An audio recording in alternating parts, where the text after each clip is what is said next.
Hi, and welcome to the ongoing general election coverage by Town Meeting Television. This is one of a series of forums that we'll be bringing you in advance of the general election coming up in November. My name is Helen Parmett, and I'm the Edwin W. Lawrence Forensic Professor of Speech up at the University of Vermont and the Director of the Lawrence Debate Union. I am here to host the South Burlington Unopposed election, and so I'm excited for you to meet the candidates. But just so you know that Town Meeting TV hosts these forums with all the candidates, and we'll be covering all of the ballot items that you'll see on your ballot this November. Town Meeting TV election forums introduce you to the community decision makers and connect you with the issues that shape your local community and your everyday lives. So if you're watching this live at home or if you're streaming it on the web, we welcome your questions. You can call us at 802-862-3966. So please, we want to hear from you. We want to take your questions. So hopefully you'll give us a call. So you can watch Town Meeting TV on Comcast Channel 1087, Burlington Telecom Channel 17 and 217, as well as online at youtube.com/townmeetingtv. All right, so I'm going to give each of the candidates a chance to provide an opening statement before we get into the questions for today. And in your opening statement, I hope that you'll tell us what will be different for the people of your district as a whole, because you've been elected to this position, and what qualifies you to make those changes happen. So I think we're just going to get started in a row. You want to get us started? Sure. And introduce yourself, please. Yes. Yeah, thank you. I'm Brian Minier. I'm running as a Democrat for Chittenden 11, which used to be 7-3. You talk about, what things are going to change for us. It's going to be a big change. We're losing Ann Pugh, we're losing Maida Townsend, we're losing John Kalaki, and so there's going to be a lot of turnover and big shoes for us to fill. For me, I'm doing this because of a belief in public service. It started small, just with coaching my daughter in Greater Burlington Girls Soccer League. When my kids were old enough, about 4 years ago, I decided I was ready to volunteer for something bigger. And the first opportunity that came along was the school board, when Martin approached me, who was on the school board at the time. And so I stepped up and did a term on the school board for the last 3 years until last town meeting day. And I knew when I stepped down in March that I wanted to do something else. I wasn't sure what would come along, but I learned soon thereafter that John Kalaki would be stepping down. And so with his blessing, I'm running for his empty seat. And I think a lot of the skills that I bring, I learned on the South Burlington School Board, assimilating a lot of information, making a fair decision, listening to all the voices at the table and trying to reach consensus, and then conveying that clearly. And I think those things will serve me well at the state level too. Great, thanks. Want to take it away? Sure, my name is Noah Hyman, and I am a new House seat in South Burlington. It's Chittenden 8, and I also believe in public service and volunteerism. And I ran a business in Philadelphia where I met my wife, who's got deep Vermont roots, and moved to Vermont and was a stay-at-home father, but was very active in the schools. I was vice president of the Rick Marcotte Parents Organization, and I was also a environmentalist who did a lot of work in South Burlington trying to get environmental objectives actually to happen. We started some friends and I, we started a little political action group, and we ended up becoming very successful, and we got several people elected, and we got land development regulations changed, and I'm coming into the legislature with a deep desire to protect the environment, and I believe in the climate change and the science, and that's why I'm running. Great, thanks so much. All right, next up. Sure, well, I'm Emilie Krasnow, and I'm running for South Burlington Chittenden 9. I've lived in South Burlington for the last 17 years.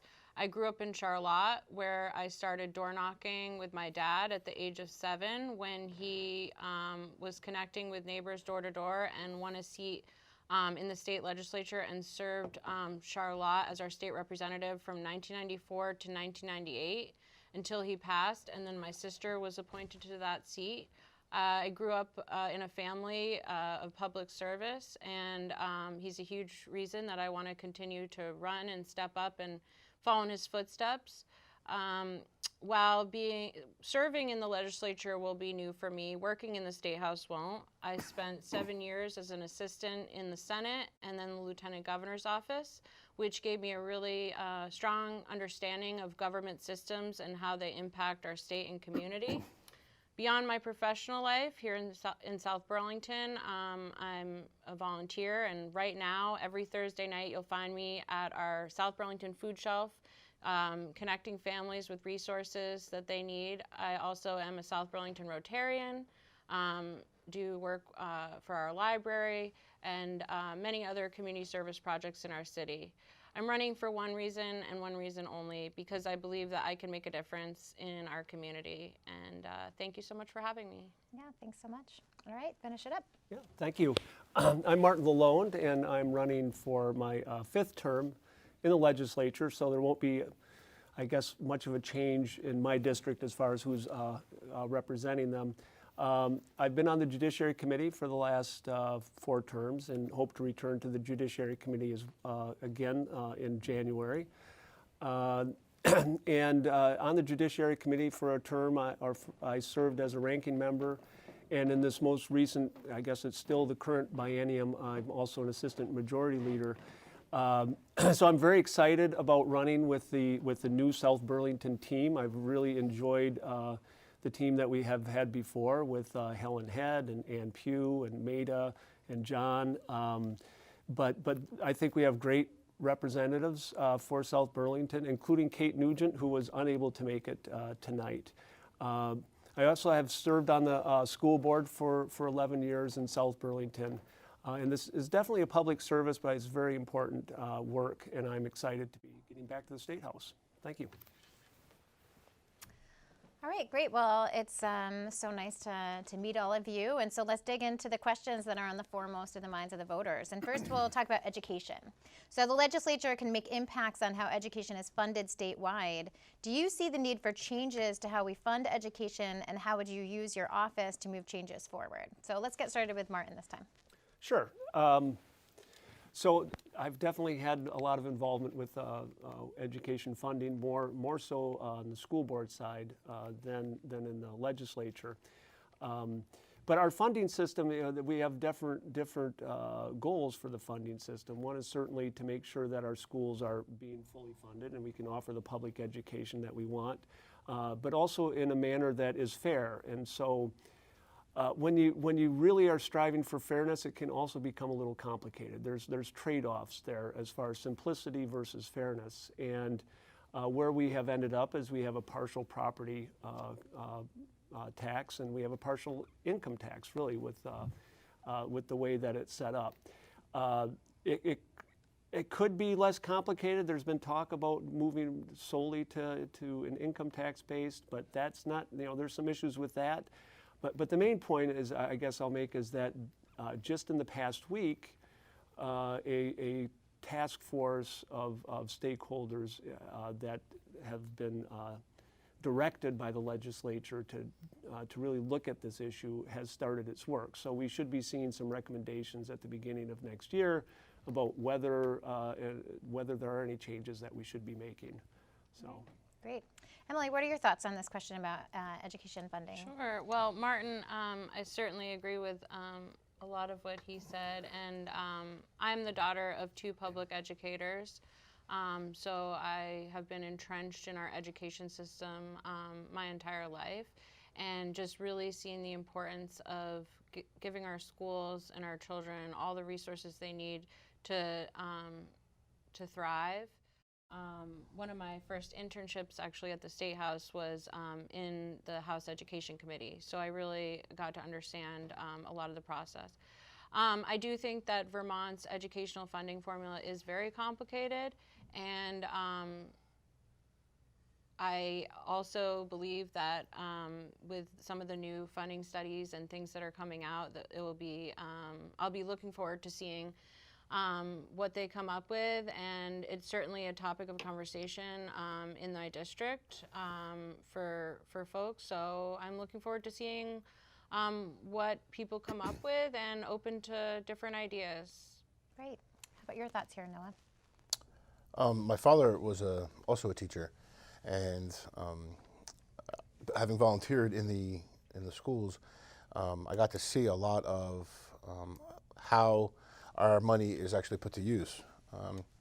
I think that tax equity is very important in school funding. I mean, there are definitely ways to generate more money for the schools, and I think doing it that way is probably the most beneficial to not hurt, families that are struggling. I believe just this year, I think it was S287, tried to tackle student equity. And I think it's also even possible that money can even be put for the new schools that seem to be in great demand in Vermont right now. I mean, Burlington is the obvious example, but South Burlington has its own aging schools, and at the state level, bonding for those new schools, which has been taking place for a long time now, might be something that will help that to occur. I know that Burlington is further along than South Burlington because we just voted down the new school. And I think even though it's had some nice renovations and repairs, it's not just the high school, the Rick Marcotte, Orchard. They're really bursting at the seams. And if you look at the entering first grade class now, the high school will be way overcrowded, and that's not the best for our students. And so I'm looking forward to being a part of making that happen. All right, yeah, thanks. How about your thoughts here, Brian? Well, I guess going forth makes it a little easy. I get to build on everything that y'all said. Everything they've said is true. There's a big confluence of events coming together with federal funding drying up, with more pupils coming into South Burlington. And our outgoing South Burlington superintendent, David Young, estimated the statewide backlog of infrastructure needs between $2 and $2.5 billion. The bond to build a new middle and high school in South Burlington was mentioned. That was on the ballot a couple of years ago and failed by something like 4-1. Obviously, this is a huge ask for a community. We're going to see what Burlington does. Winooski's had its own issues that it's conquering. I think to address this, number one, I'd like to go back to a state level match where there's a big enough project, the state funds up to 20% of it, like they still have in Massachusetts and like we ourselves did until 12 to 15 years ago. I'm curious about the idea of switching over to a more income-based tax to fund it. I gather from Martin that there are issues with this. I'm looking forward to finding them out. I don't know everything. And I'm also curious to see how the new state, the pupil weighting comes out. That formula was just changed. That's another one of the factors that's in the mix, and it's going to be interesting to see how that affects our school budget building this year. Yeah, that's a great point. Well, thanks for that. Let's turn to the issue of healthcare. So the increasing cost of healthcare is putting a lot of pressure on Vermonters and the state's economy, and certainly COVID has sharpened our focus on the inequities around healthcare in Vermont. So what do you think is next for healthcare changes in Vermont? Let's get started with you. Noah. Okay, healthcare in Vermont. So the problem, it's not a Vermont problem. It's really a national problem when it comes to healthcare and its costs. Consolidation of healthcare has led to less patient care, more travel times for people. It's increased costs, and it's led to less choice. Let's see. There's opaque costs associated with this that legislation can help to make clear, so people will even be able to choose. Maybe I get it done at Dartmouth, or maybe I get it done at UVM. And COVID has also increased the amount of patients that we have in Vermont. And at the same time, we have a net loss of doctors. And doctors are also concentrated in our bigger cities. around the medical center, obviously, and in its networks. Town doctors are virtually all gone, and it's less access for patients that live in our local rural areas. I think Vermont could also do more to support independent doctors. There is rising cost to staffing of nurses and techs and everyone that works in the hospitals and in private business. The increase has caused UVM even to ask for more money from the insurers. And independent doctors can't do that, obviously. Yeah.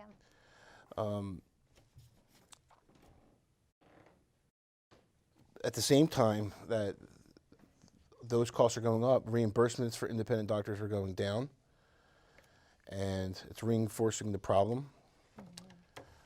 It's difficult for independent doctors, specialists, surgeons to open their own ambulatory surgical centers or their own facilities. Would be for colonoscopies or arthroscopic surgery. They can't do that because the certificate of need process is so difficult. And at the end, the hospitals can also charge about 50% more for each code than an independent can charge. Yeah. And It's a complicated issue. yeah, there's a lot to it. Yeah. Let's hear from you on this, Brian. I guess one perspective that I bring to it is in a different life and a different state. I was an operations assistant for the University of Wisconsin Medical Foundation, and one of the things that we did every week on a weekly basis was get together for 2 hours with the primary care committee, looking at how you can properly compensate primary care providers, a field that was already short of help decades ago. One thing that we talked about at the time that wasn't able to come to fruition then is properly paying for telehealth. And I think if the pandemic has shown us anything, it's that you can do a lot on Zoom, although I would say education is not one of them. But there are plenty of healthcare, but there are plenty of healthcare visits that can be done that way. You just have to compensate the provider properly, and it could also be a more efficient system. I think the other possibility is to set up the kind of thing that was put in place for child care providers. I think the bill was H-171, meant to help with their tuition through scholarships and through student loan repayment. If we need more nurses, maybe something like that could be set up for them. Great points. Just a reminder that if you're watching at home, you can call in with your questions at 802-862-3966.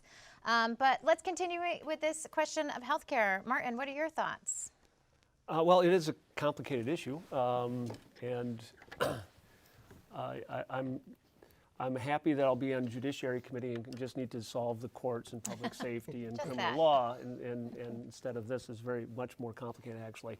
I guess I'll just mention a couple things. The ideas that have kicked around just show how complicated this is.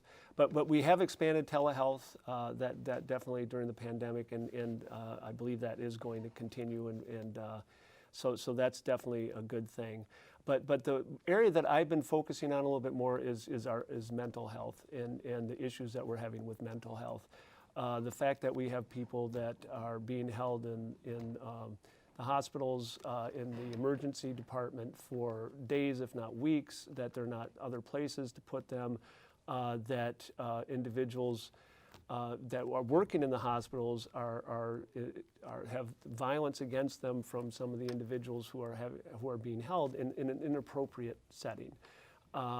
So that just is one example of the challenges we have with mental health. And from what I understand as well, during the pandemic and the social isolation, we have an increasing issues with mental health in our schools, but just statewide.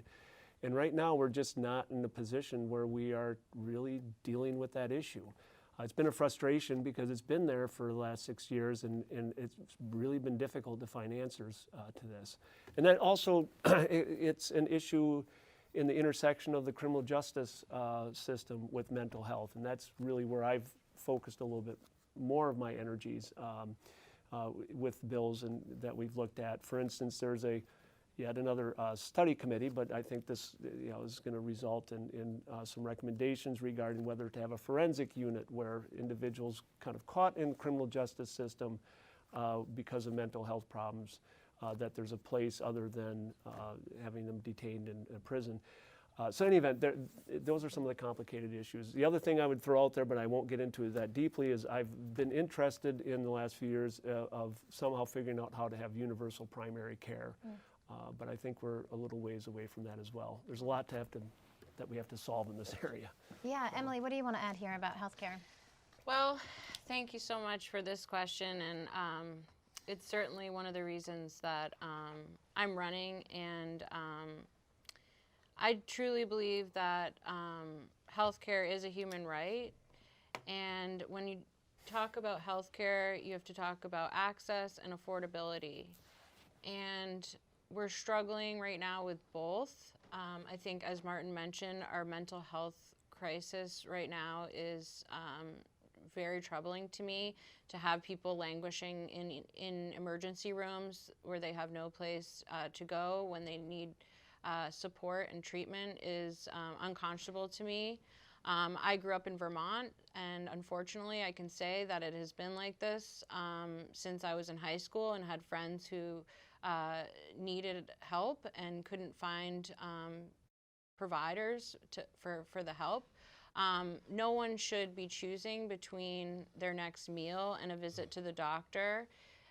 We often say at the food shelf that, anyone is just a medical bill away from having to come here and going bankrupt. I come to this also as someone who spent the last 4 years caretaking for my mother, who passed away 2 weeks ago. So I saw firsthand the inequities in our healthcare system for people with terminal illness and our seniors. There are a lot of seniors in my district who are struggling right now to make those tough choices, and I won't rest until they don't have to make those decisions anymore. I also am very interested in starting here in Vermont with universal primary care. So I will be watching to see how that progresses in the next biennium. But I think we need a federal Medicare for all policy. Thank you. Well, I'm so sorry to hear about your mom, and thanks for sharing that experience with us. Let's shift our attention to criminal justice reform. So how does Chittenden County address crime? Is there a problem with policing that, in your view, needs reform? And how would you address community safety? I'm going to give you a chance to go first this time, Emilie. All right. Well, in visiting different neighborhoods in my district, this certainly is one of the number one things that I'm hearing from folks is their concerns about public safety in South Burlington and in our region, because I really think that it's a regional issue. One of the first things that I did when I decided to step up and run for office was to reach out to Chief Burke, our South Burlington Police Chief, and talk to him about what he's seeing, what I've seen, where we can kind of bridge gaps. I wanted to talk to him about people experiencing houselessness and where they were located in South Burlington, what kind of outreach we're doing for people with substance use disorder, because I think that they are inextricably connected. And so we had a wonderful meeting, and I wanted to open up that dialogue so that when I was serving, he would know that we could have a good connection. He said that he has spent a lot of time also talking to Martin and the Judiciary Committee and testifying. But yeah, I think, as a young woman living in our city, one of the reasons I moved to South Burlington was because I felt like it was a safe place for a young woman to start a life. So I want to make sure that myself, my senior neighbors who also live alone, that we feel safe and that we look out for each other. South Burlington is a special community where neighbors really do help neighbors, so I feel like we have each other's back. But there is a lot of work to do, and I'm interested in learning more from Martin and folks who have a lot of experience in criminal justice. I also believe in restorative justice, and my mother worked in volunteered in that, so I learned a lot about that, and I believe that that is a model that does work. And yeah, so I'm interested in hearing more. Brian, your thoughts on criminal justice reform? So I agree with Emilie that it's a regional issue, and I think it was interesting to see in the contested Democratic primary for Chittenden County State's Attorney the different, not only talking points, but approaches with Ted Kenney and with Sarah George.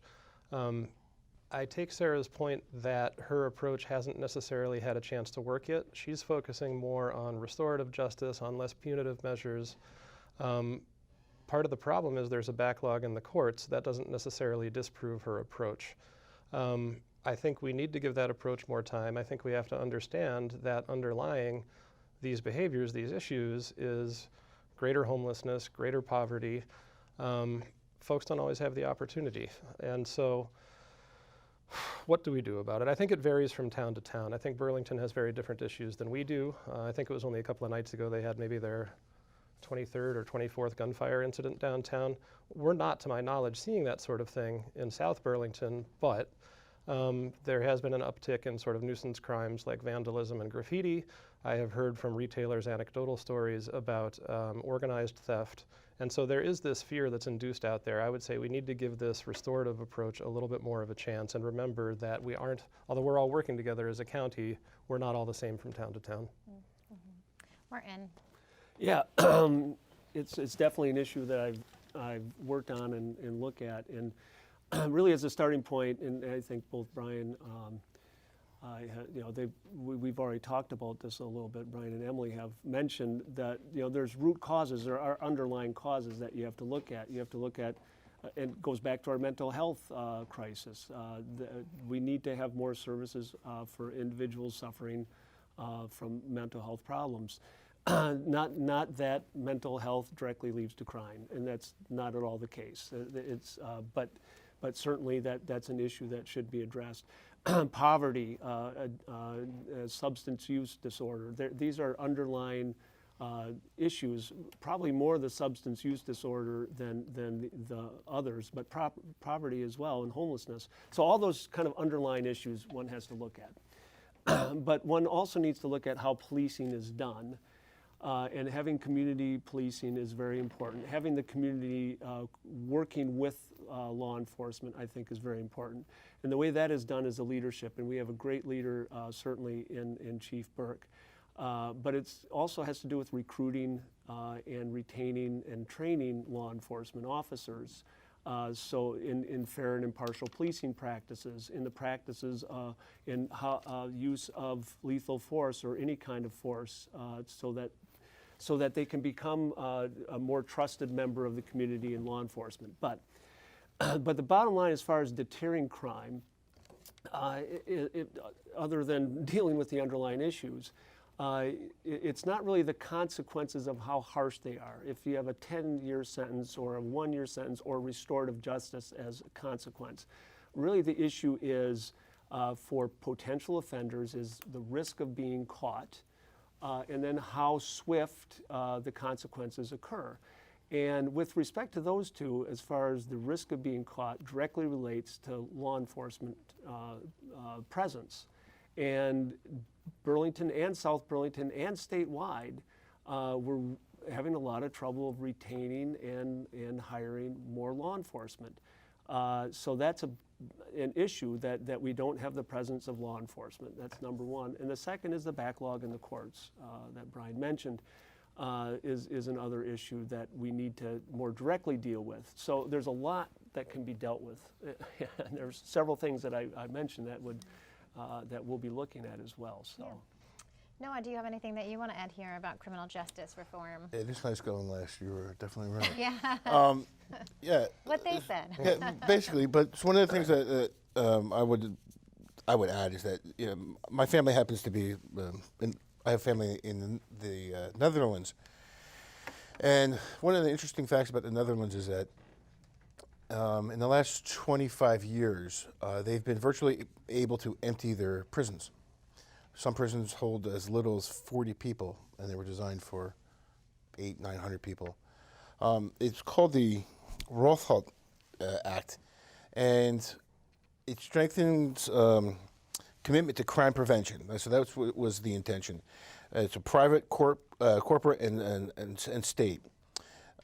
Through environmental design, defensible space, opportunity reduction, empowerment of neighborhood watch, surveillance, and education of our young. One of the first things they do is they targeted vandalism because it's kind of like a gateway to crime. And it's been wildly successful, and that's something that Montpelier can do top down across the state. Brian's right. We don't have what's going on in Burlington right now. We also don't have the stores. We don't have the public space for it to even take place, and that would fall under opportunity reduction. And there might be things that Burlington could do, but I think statewide there are things that Montpelier can do, and I think it's something that has to happen because the country is facing this problem. Policing is just harder now, and we may have to look at increasing our pay packages and our incentivize our police. We do need to invest in training, more police. I support the police. I think we need to fund them, but fund them in a way that's more helpful to society and sensitive policing. That's what I had. Great, thanks for those thoughts, yeah. Let's move on to these ballot issues, some very contested ballot issues coming up. The two constitutional amendments, Constitutional Proposition 2 and Proposition 5, will be in front of voters this November. Now, do you support or oppose? Brian, it's your turn to go first. Fair enough. I actually think the first one is not really contested at all. As I understand it, it's to correct some language in the Constitution that seemed to allow for slavery and indentured servitude, which is obviously nothing that anyone is going to support. I think there's also a potential real-world application of this in terms of prison labor, as I understand it. So there is a necessity to do this as, in addition to it just being the right thing. I have not heard opposition to it. I haven't heard anyone complaining about it or speaking against it. So I'll leave that one there. The Article 22, the reproductive autonomy issue, I think there has been some misinformation circulating about this. I think some people are afraid that it will change what's going on in Vermont for the worse. The truth is, as I understand it, this is just setting in stone in the Vermont Constitution what is now the status quo, which is that up until 21 weeks and 6 days, the choice about whether to carry a pregnancy to term is between a woman and her healthcare provider, which is, I believe, as it should be.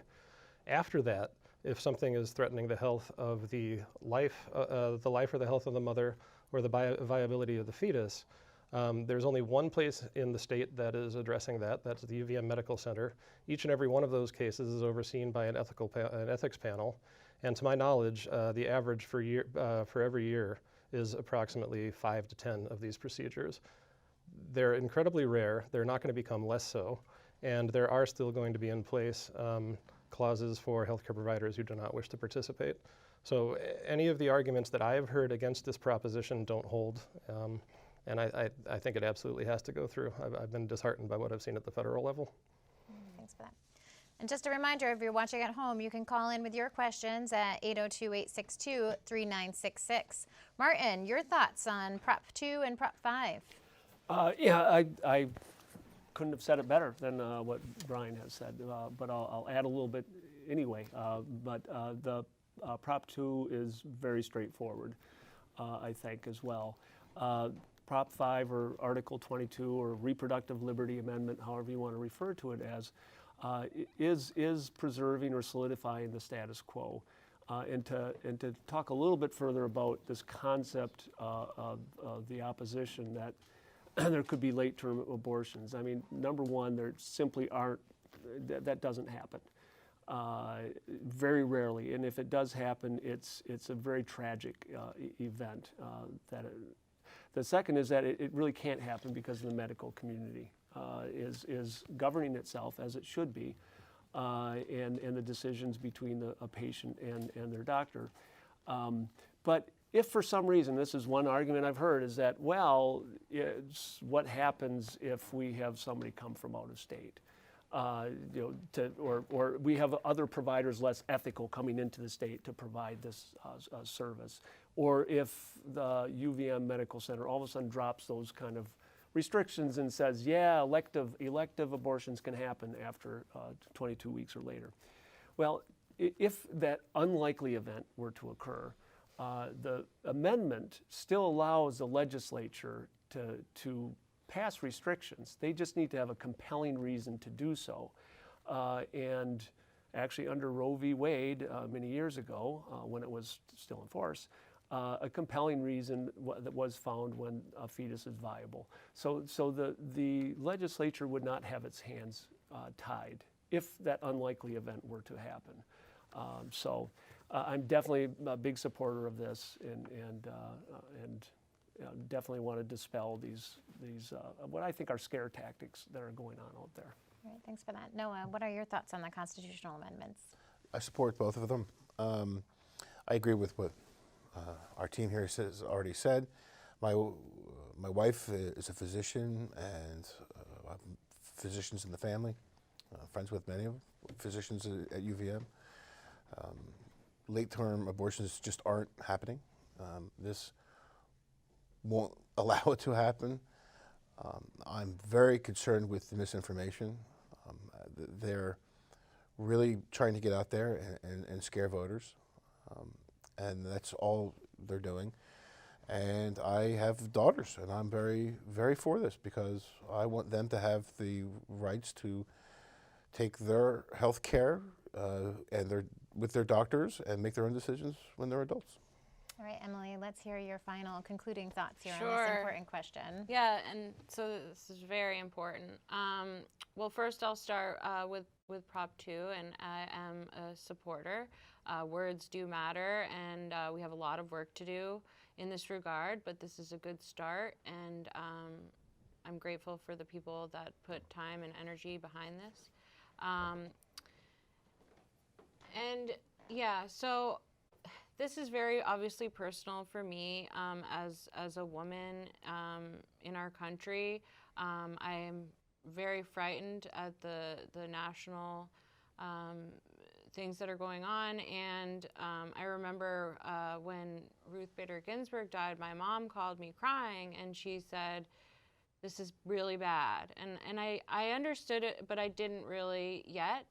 I'm worried about what comes after this. I'm worried now. I'm so grateful for the foresight of legislators like outgoing Representative Ann Pugh and Senator Ginny Lyons for having the foresight to know that we had to do something about this in Vermont. Right now, legislators are gatekeepers for our freedoms because we don't know what's going to happen nationally, and that's terrifying for a lot of people. Myself, over the last 10 years, I've been an organizer and volunteer with organizations like Planned Parenthood because I've been that friend holding another friend's hand when they needed it most. I've seen the pain, and I've seen just what other young women have to go through, and I'm just really grateful that our legislature took action to be a role model for the rest of the country. So I hope folks will join me in voting November 8th for this very important proposition. And I appreciate what my other colleagues said about a lot of the misinformation that's been going around. So thank you for that. All right, well, thanks for those responses. And now let's move on to language access. So what's the value to Vermonters in supporting language access to information about health, local government, and education issues? Let's start with you, Martin. I mean, it is valuable. It's important to have that.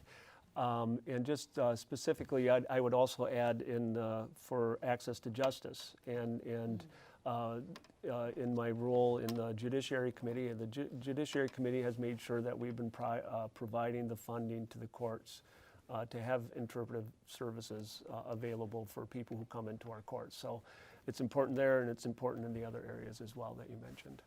All right, thanks for that. Brian. Well, I think it's not only valuable, it's the law, so that a child can access their education, so that a person can understand what's going on with their health care and properly choose for themselves what to do. I think this is an issue now because my wife, who's a native Vermonter and went through the South Burlington schools, if you look back at the picture, her class pictures from Orchard and Tuttle, it looks very different than what we have today. There are a bunch of new Americans here, and I don't want to live in a community that doesn't support these people, that doesn't give them access to the services that they want. I also think that this ultimately will make us a better community, a more interesting one, a more tolerant one. Yeah, so it's not only necessary, but it's beneficial. Emilie. Yeah, thanks, Brian. That's really important. Well, this is huge. I strongly believe that a government and a world that only works for some doesn't work, and we need systems that work for everyone. So from our schools to our criminal justice system to resources in our community, I think we need to do a better job of meeting people where they're at, because far too often these folks may not know where to access the assistance they may need and navigate things. I do really appreciate, there are, I can't recall the exact committees working on this, but there are right now in the state legislature, people are discussing how to do better in this regard for our state. So there is progress being made. More has to be done. It's critically important also in voting. So for a number of years, I worked on various campaigns from municipal to federal campaign work. And one of the most important things was making sure that materials and things that we put out were translated to everyone, as well as people with disabilities. That far too often gets forgotten, to make sure that we have people, interpreters, and people who can assist folks who want to have a seat at the table. And I don't know if it covers it in this, but I also think that one of the things from day one that I'm gonna discuss is making sure that our state house is accessible to everyone, because it isn't. And that is very troubling. So people who want to serve have access to the table, and until then I'll keep fighting and asking questions about how we can do better. All right, Noah, anything to add here about language access? Yeah, sure. About 15 years ago, when we were just starting our life in Vermont, I remember that there were times where I would have to translate for strangers in the supermarket, or my wife, if they couldn't get a fluent Spanish-speaking person to translate. Sometimes my brother would call, and it's scary for them. And our medical system, our welfare systems, our political systems, it can be very daunting for a new immigrant, especially if they're speaking a rarer language, if it's not one of your Spanish, Chinese, Farsi, Indian. But then life becomes very challenging. And so I strongly support this. And I think this is a real low-hanging fruit with technology that we have today, that this absolutely should happen. All right, well, thanks for those thoughts. And a reminder, you can call in with your own questions if you want to ask the candidates anything at 802-862-3966. And with that, we're going to move on to our next question, which is about community access. So here we are in the CCTV studios. So currently funded primarily by cable revenue. That means that with all this cord cutting, obviously community TV, like town meeting TV, is in decline. So how would you see the legislature supporting community access TV, such as providers of this forum? Brian. I found this to be the hardest question on here for me. Like everybody else here, I'm sure it's been hard to see little town newspapers going away, and fewer and fewer people, to my knowledge, reading them when they are available. So how do you reach people? I think it's primarily through the web and streaming services now. And so this is cheating a little bit and switching to another question, but I think it makes it all the more important to get broadband to all the smaller corners, not only of Chittenden County, but also of the state. And once you do that, people have better access to information. As Noah suggested, with the tools available now, it's going to be accessible to a greater group. I think that effort is the one way I can think of trying to make this sustainable, trying to get more people involved and having more information available to them. All right, Noah, what do you think? Legislature funds CCTV and all the other community access? I don't know if fund fully, but I think it can definitely help us by setting up, similar to our VPR kind of system, where charitable donations can flow into and to support quality organizations like this one. I think it's something that maybe there might have to be some funding one day, as cord cutting is becoming so real. Or it's very possible that partnering with VPR or some organization like that, it can be something that may help all the smaller organizations all around our state. Emilie, what do you think? Well, I actually love this question because when I arrived, I said, I just want to let you know, I watch CCTV every day, multiple times, and my friends know it's true. I watch municipal meetings for South Burlington, every single one. I think it is really important to watch those and have that. I do, again, recognize that's a privilege that I have the access to that. But because I believe in a collaborative approach with our local municipal government and the work that we'll be doing in the State House. So I'm so grateful for CCTV that's there every meeting, and I'm watching it. Yeah, I believe that we need to, if necessary, allocate funds to fund things like this and all. It's just really important. And as looping back to language access, CCTV does a really great job in having translated information. When COVID it was raging, there was information about vaccines in all different languages.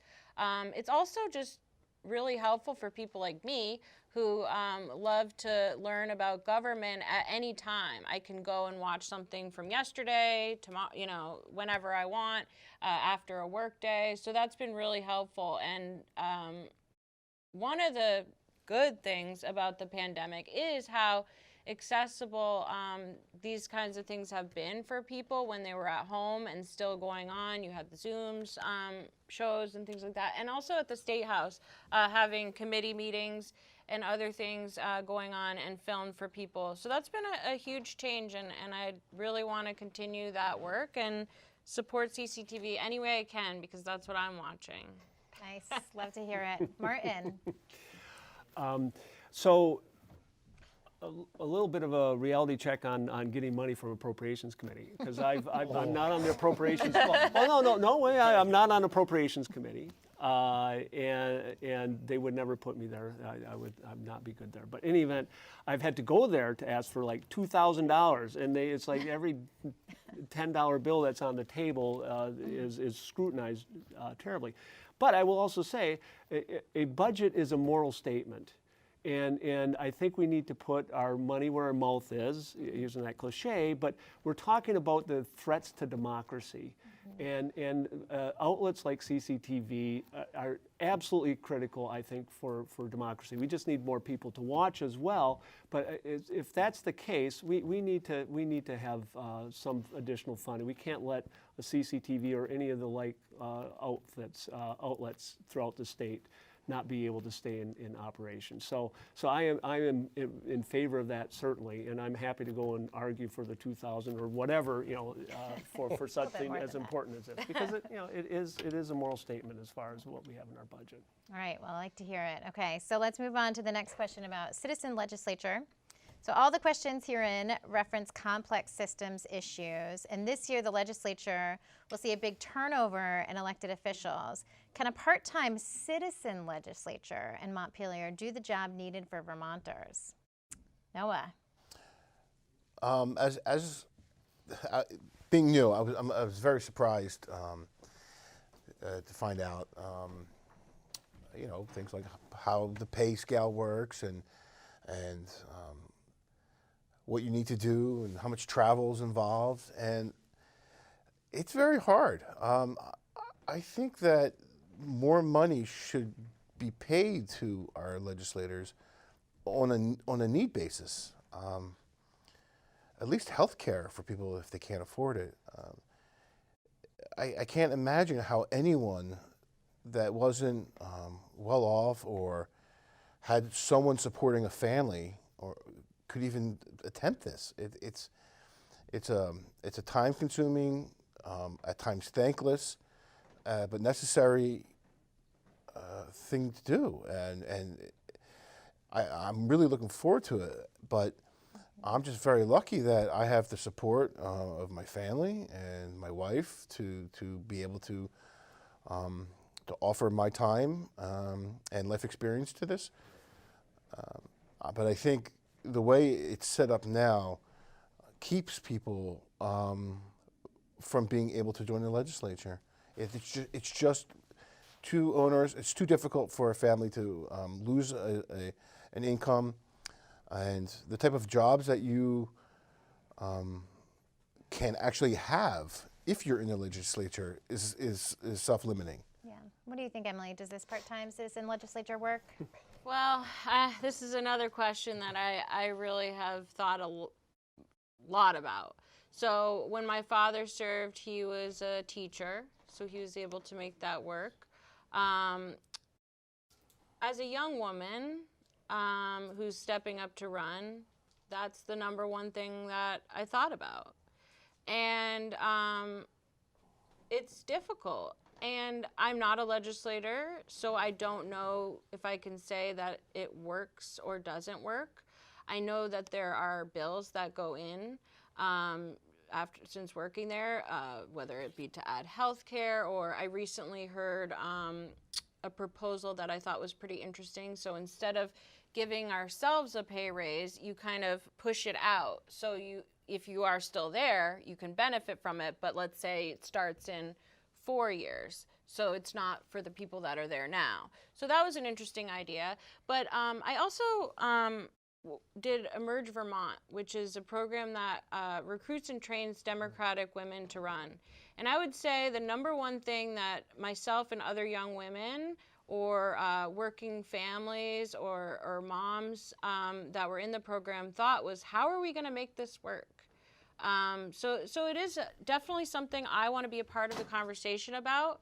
I'm grateful to have the opportunity to be able to step up and run, but far too often there are people who are left out of the conversation, and we need them at the table. So I would definitely want to be a part of this conversation moving forward. All right, Martin, what do you think?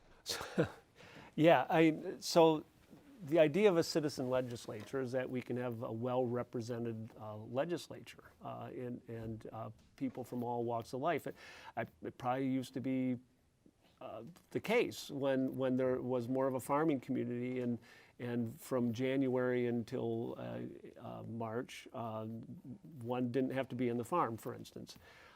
But it doesn't work now. I mean, we don't have a cross-section of Vermonters in the legislature. It is really difficult for people who don't either have a very flexible job, have a spouse who is the primary breadwinner, which is my case, thank you very much, Ann, or is retired. You know, it's really hard to do. I mean, some people do manage to do it, certainly, but it's difficult. And what the answer is, it's very complicated to really figure that out. It may take a constitutional amendment if we ever get there. But on the other hand, you know, people might see this as, well, a politician is whining. And whenever something comes up, I know that one of our young one of our youngest legislators, who is not running again because she just couldn't do this, put in a bill to have a reasonable raise. It would still be barely a living wage. It was absolutely taxed, and the people who sponsored that bill were absolutely taxed. So it's like a political third rail to do this. So there's that side of it, and there's the fact that we really are not having a true citizen legislature. And the issues are becoming more complicated. I mean, it's difficult. We don't have, and I don't mean to be whining here either, but we don't have assistance. We have shared resources in a joint fiscal office and legislative council, and they're awesome, but we don't have, we can't bring on people to provide expertise in certain areas. So there's that, and I will add one more thing, is that it still somehow works. We're still getting things done. I think it works even better when we have, frankly, more cooperation between the administration and the legislature than we've been having the last couple years. But even so, we're still managing. And the thing is that we end up having to rely significantly on the administration. So the executive branch has a lot of influence here. In any event, I could keep on going, Let's but I'll... hear your final thoughts, Brian. Yeah, and I'll keep it short. I know we're getting to the end of the hour. I think one important thing to say is that I've been watching what Martin does and what the other folks who preceded us have been doing. Yeah, they're part-time legislatures, but there's a lot of work going on out of session. So how part-time are they? I think we are going to succeed, but it's because we've had wonderful unofficial mentors in the folks who are stepping down and in Martin, and because there is a mentorship program set up for when you get there. So there will be continuity. We'll do good work. As for the final question about whether this is sustainable, we'll find out, because I'm working as a secretary at UVM, and my boss has been very understanding. But when I'm there one day a week in person in the spring, we'll see whether the powers that be allow that. I'm not sure whether it can work. I hope it can, but we'll find out. All right, I think that we have time for one rapid fire question. So just very quickly, and then we'll do your closing statements. And so that rapid fire question is going to be, what are your top 2 priorities this biennium? And so, like, of all the pieces of legislation that are going to come through the door, what are your top 2? Emilie. Housing, healthcare. Noah. Healthcare, climate change. Okay, Brian. Affordable housing and a good education that people can afford. All right, and Martin. Addressing some of the interesting issues that have come from the U.S. Supreme Court. The Dobbs case, the Brune case, which is guns, and the Macon case, which involves separation of church and state. That's kind of focused on Judiciary Committee. I agree with all those other priorities as well. But All right. Okay, so let's hear your closing statements. And so if you just want to take a brief moment and leave the voters with your final thoughts that you want them to take to the ballot box. Let's start with you, Martin, and then we'll just go around. Yes, I certainly appreciate people's support, and even more importantly, please vote yes on Article 22. It's very critical. Thank you. Thanks. Emilie. Yeah, well, thanks so much for having us, and I hope I can count on Chittenden 9's support November 8th. For more information about more of my legislative priorities and to contact me, which is the most important thing, because I'm running to bring your voices to Montpelier, please visit emiliekrasnow.com. And before we go, I just want to give a huge thank you to Representative Ann Pugh, Representative Maida Townsend, and Representative John Kalaki, who have been incredible mentors and leaders, and our community is so grateful for their service. All right, Noah. I also would like to thank our predecessors, and I would like to thank this team here for being very helpful. I would also ask to please vote yes on Article 22, and I really have found it to be a pleasure to knock on your doors and talk to you.